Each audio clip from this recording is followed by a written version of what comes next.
Welcome to the 25th episode of the Mayor's Mixtape. I'm Haley Sue Robinson, Director of Public Affairs for the City of Pueblo. City of Pueblo Mayor Heather Graham. And we have some exciting news. We hit 1,000 downloads on Buzzsprout this week. So thank you to our listeners. Thank you to everyone who is liked, subscribed, downloaded. That's actually just on Buzzsprout. So you can also find us on Spotify, Apple, YouTube. Watch us on Channel 17.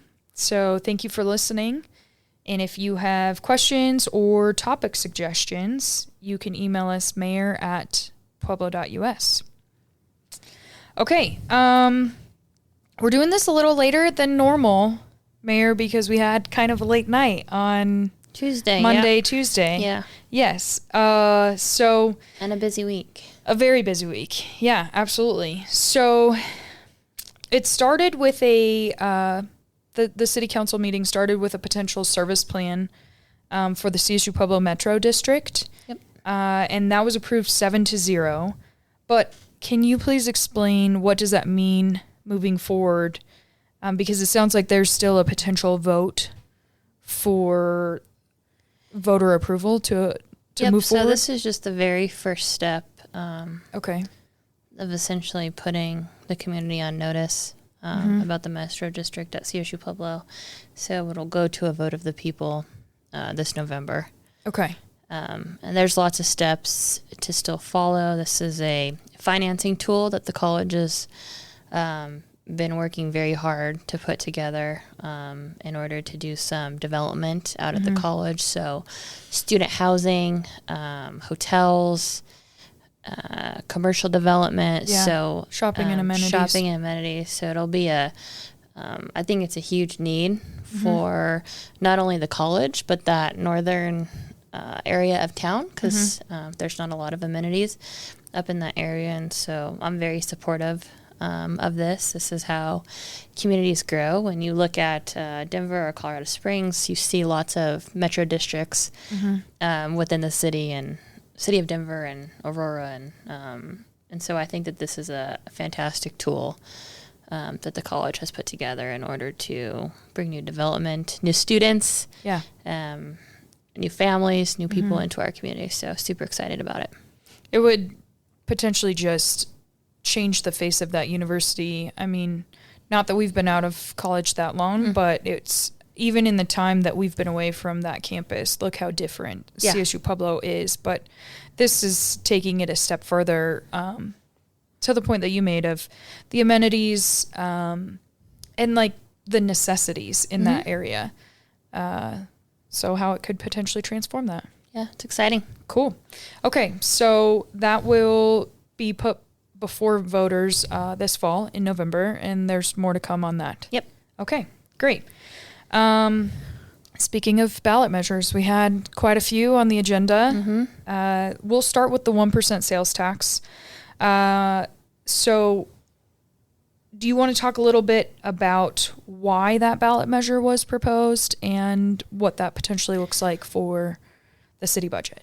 Sure. So city sales tax has not been raised in over 50 years. The city currently collects 3% of every dollar spent in the community, which is 3 pennies on every dollar, and then that money is put into our coffers, and that is how we pay for quality of life services. It's how we pay our police department, fire department, parks department, wastewater department. Oh no, wastewater department is paid with the fee, stormwater department fee, but anything that you think outside of those two departments is paid for by that general fund percentage point. So I know it's a big ask for the community, but we've also seen our infrastructure dollars drop, our capital improvement dollars drop over the last 2 years, and they'll continue to drop if sales tax continues to decline. And so this is going to allow the voters of the community to decide if they want to pay for the services that they currently get or services that we might be able to increase moving forward. I think it's interesting. We've had a couple folks ask the question of why we would put this before the voters, but civics class taught us that would be taxation without representation. Sure. So that's why it's going to be on the ballot in the fall. But one thing that is interesting is, and you mentioned it, so we haven't raised sales tax in 50 years, but a couple of tax comparisons across the state. So Arvada has a tax rate of 7.96%. Boulder has a sales tax rate of 9.045%. Centennial has a sales tax rate of 6.75%. And our city sales tax rate is currently 3.7. This would bring it to 4.7%. Correct. So if we look at some of those other cities across Colorado, we're still pretty well below. Pretty well, yeah. In comparison. Pretty well below in comparison. When we talk about Pueblo not growing over the last 50 years, well, part of the reason we're not growing is because we haven't been able to provide the infrastructure that you need to provide and enable to grow. We need to pave roads, attract developers. You need to do sidewalks, you need to do wastewater and stormwater infrastructure. And if the city doesn't have the funding to pay for that, it kind of makes us unattractable when it comes to people wanting to bring their developments into the community. Yeah, so then we've seen some of the growth in partners or neighboring cities up north like Colorado Springs or Monument or Castle Rock, and how their growth has kind of exponentially gone through the roof over maybe the last decade to 15 years. Yeah. I know that the city made a priority with some of the ARPA dollars to put in some infrastructure. So we're starting to see those improvements build that growth, like along Pueblo Boulevard and on the west side, or even Wild Horse Extension. So that's essentially what this could potentially bring, is more of that growth and development. Definitely. If we have the dollars to invest into capital and infrastructure, you're going to attract different types of people to the community and different businesses and different developers coming in to build housing or commercial development. I think another thing that you talk about pretty often is the capital improvement fund and how that's looked over the last couple of years. And we had a lot of federal dollars that influxed but are now gone, that have been spent through ARPA. And then when voters approved to debruce, and what that did to invest in our roads. Can you talk about what that looks like now? Yeah, so from 2021 on, the ballot measure for debrucing passed. So the city was able to keep those extra dollars that could have potentially been returned to citizens because of Tabor. And the previous administration, that was, a ballot measure that they had presented. And if we were able to keep those debruce dollars, we were going to put them into roads. Revenue for roads, I think, is what the ballot measure was called. And so over the last several years, since 2021, we've been paving $10 million a year at least in roads in the community. And so those extra funds now have been spent. And it's not that they've been spent on growing government. I hear that a lot. It's been spent on infrastructure on roads. It was, spent exactly the way that it Dillon was. Drive, Hudson. Said it was going to be spent. Yeah. We can see where the roads have been improved. Yeah, Prairie. Even City Center, Northern, Prairie. Grand, Elizabeth. They're slated to get paid for next year. So we've done what we told the voters we were going to do with that extra money. So we don't have this giant reserve like we previously did, upwards of $40 million. That money was to be allocated to roads and infrastructure, and that's what the city spent that money on. Okay, so we previously were paving roads at $10 million each year. What does that budget look like now? $2.5 million. Okay. And that money is not coming from general sales tax dollars. That money is coming from a highway user tax that we get from the state. Okay. So that's significantly decreased because of our budgetary constraints. 80%, yeah. Yeah. Okay. So if we're going to continue on the path that we've built the last few years, we need this additional sales tax revenue. Yeah, and that's kind of the proposal that I gave City Council is for the 2026 budget, because we won't know if this ballot measure passes until after the budget has been pretty much completed and sent to City Council in November. I think that we could allocate all of the funding for the 1% for 2026's budget to a capital improvement project for roads. And we have roads that we can pave. We know what those are. We know what those projects looks like. And so I think that would be a good trade-off. For the community, you would have $26 million of roads paved right away if that's what City Council decided. I mean, I present the budget. City Council is the one who passes it. Okay. So, speaking of pass or failure, we also had the half-cent sales tax. The sales tax renewal and the expanded criteria ballot measure failed 4-3. So, just kidding. Good catch. Got it. We got it. Got it. We're good. Okay. All right. So currently the half-cent sales tax and the use fund is renewed through 2026. But with this ballot measure failing, what are the next steps? So I know that Councilor Flores is going to bring a resolution forward on the 25th. Okay.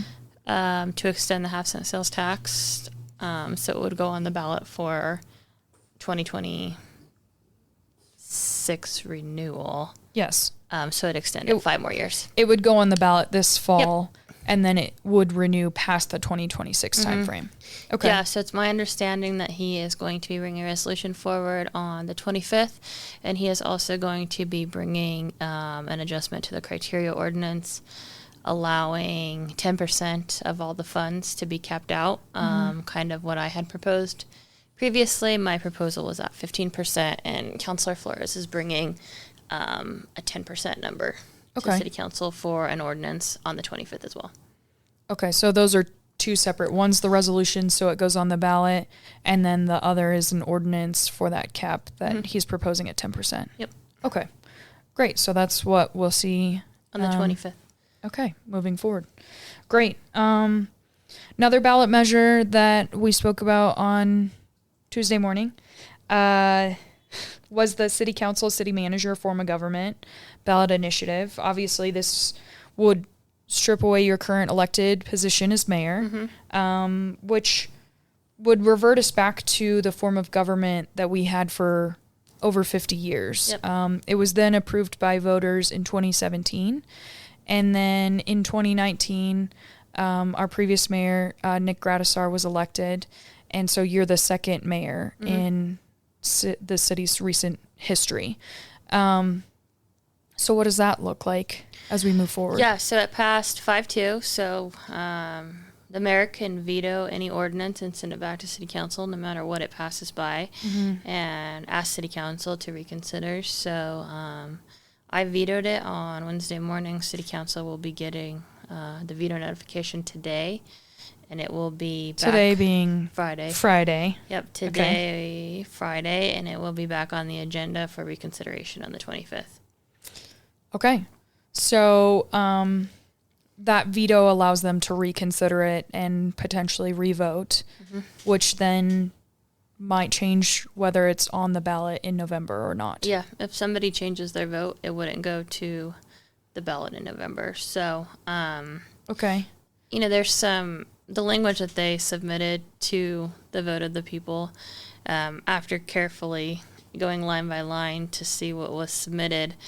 It essentially says that City Council would then take control on November 5th, so a day after the election, before a budget is passed for 2026. Okay. And that they would have to hire a city employee, somebody that works at the city employee, that would be the interim. They'd appoint a current city employee as the interim city manager. Yeah. Okay. I think that there's several things wrong with this idea. I don't think it's a very thought out plan. For City Council, who has not been involved in the budgetary discussions, I've held over 20 budget meetings already for 2026's budget, and I've had one city councilor show up to one meeting. So they haven't been very involved in what 2026's budget looks like. They have not given direction. They do not do the day-to-day operations of the city of Pueblo like I do. So if this was to pass, I think that the government would essentially come to a stop. Okay. They would have no approved budget for 2026. They, are not in the every day-to-day personnel issues, project issues, budgetary expenditures, revenue. That's just not something that they do the day-to-day on. So But if we reverted back to a city council, city manager, they could manage the day-to-day? No, they still wouldn't do the day-to-day. So instead of having an elected official who's accountable to the voters of the community, they would have a city manager who's accountable to 4 members of city council, right? So if because it's a majority? If a city manager came forward and the city council directed them to do something or didn't like what they were doing, 4 members of city council could then fire the city manager. So it's really not a voice of the constituency. It's a voice for city council members, which could be scary for the community. Yeah, I understand. Over the last week, I've been reading about what other cities are doing. Councilor Gomez has stated that other cities are reverting back to from strong mayor forms of government to city manager forms of government, and that's just not true. There's 3 strong mayors in Colorado, Denver, Colorado Springs, and myself. It's really a need when you have a population like we have. It's a need when you want to go up to the legislation and you want to speak as a unified voice on behalf of the community. This year I was up at the state several times. No city council member was there to speak with me in favor or against anything. We were able to stop a lot of bad legislation coming into the community, something I'm super proud of.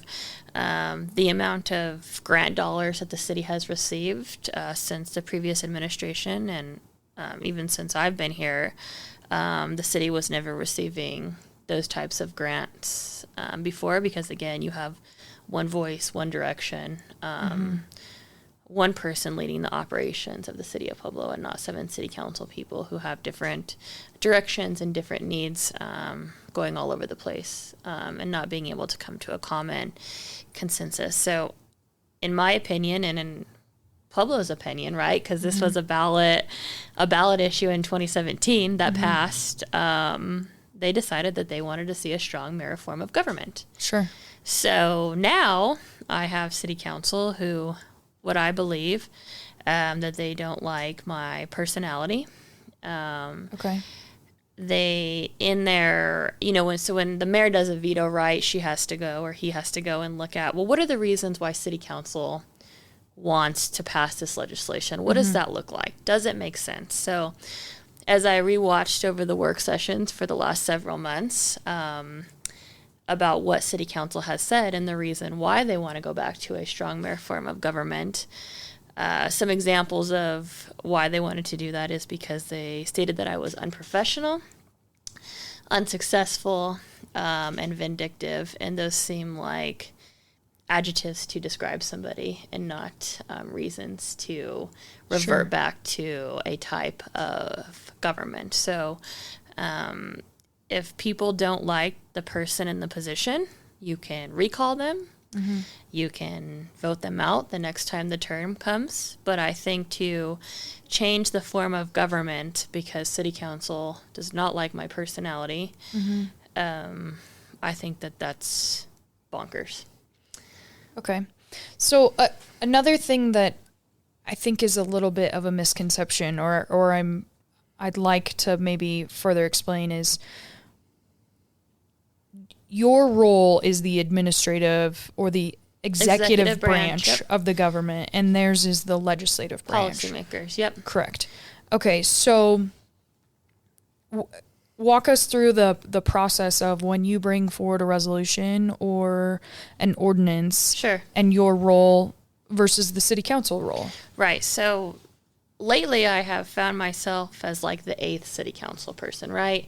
Okay. Like policy and legislation that is coming forward on the city council agenda, issues like the $300 merchant theft, 3 days mandatory jail that I just recently changed to the $100 limit, or the property damage that city council just passed on Monday night, which would revert in longer jail sentences and more jail time for people who do substantial amounts of property damage to businesses or homes. That is legislation, that is policy that I crafted and created and brought to city council for them to vote on, right? Okay. So city council's role is to create policy, and it is my role to execute the policy. It is my role to make sure that we have the police department enforcing the laws. It is my role to make sure that when the city receives grant dollars, that our finance department is doing the proper requirements and reporting. It is my role to manage all 800 city employees that work for the city of Pueblo. It is city council's role to listen to staff reports, staff when they come before city council saying that we need to do these projects for reasons X, Y, and Z. That is city's council role, is to be the check and balance to the administration. My role is to be the check and balance to the city council. If they were to revert to a city manager form of government, there would be no check and balance. It would be city council, 4 members of city council controlling the city of Pueblo. Unchecked. Yeah, so there is no executive and legislative. No. It's just all legislative and demanding the execution of the city manager? Yes. Okay, interesting. So they'll receive your information about your veto today on Friday. And then what will we see as we move forward? So over the next week, I think that they'll have, some time to reconsider. My line is always open, to talk about what the issue is or why they think that we need to go back to a city manager form of government. I've not heard any substantial reason, or any reason for that matter, that would make sense to go back with all the progress that we have been able to do over the last. Nick was in office for 5 years. I've been in office for a year and a half. So over the last 6.5 years, you have seen economic growth. You have seen sales tax numbers grow. You have seen people move to Pueblo. You look around the city. We have a new boathouse. We have 300 new apartments coming in to the boulevard. We have infrastructure. We have roads being paved. We have police officers. We have 3 new fire stations. We have a beautiful river walk. There is a lot of good stuff going on in the community, and I would just hate to see that come to a screeching halt because we don't have a plan moving forward. Okay. All right. So it'll be interesting to see what happens on that August 25th city council meeting. A lot will be. It's a lot to digest. Yeah.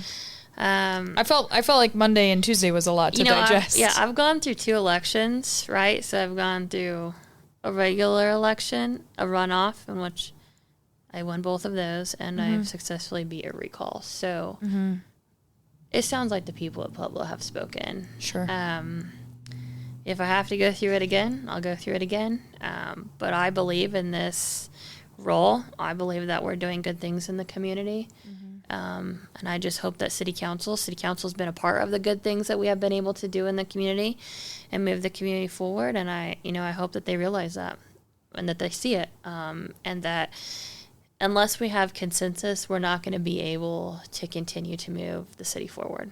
Sure. So I hope that they'll reconsider the decision they made. Okay. Well, that's a great recap of city council this week. Thanks for that, Mayor.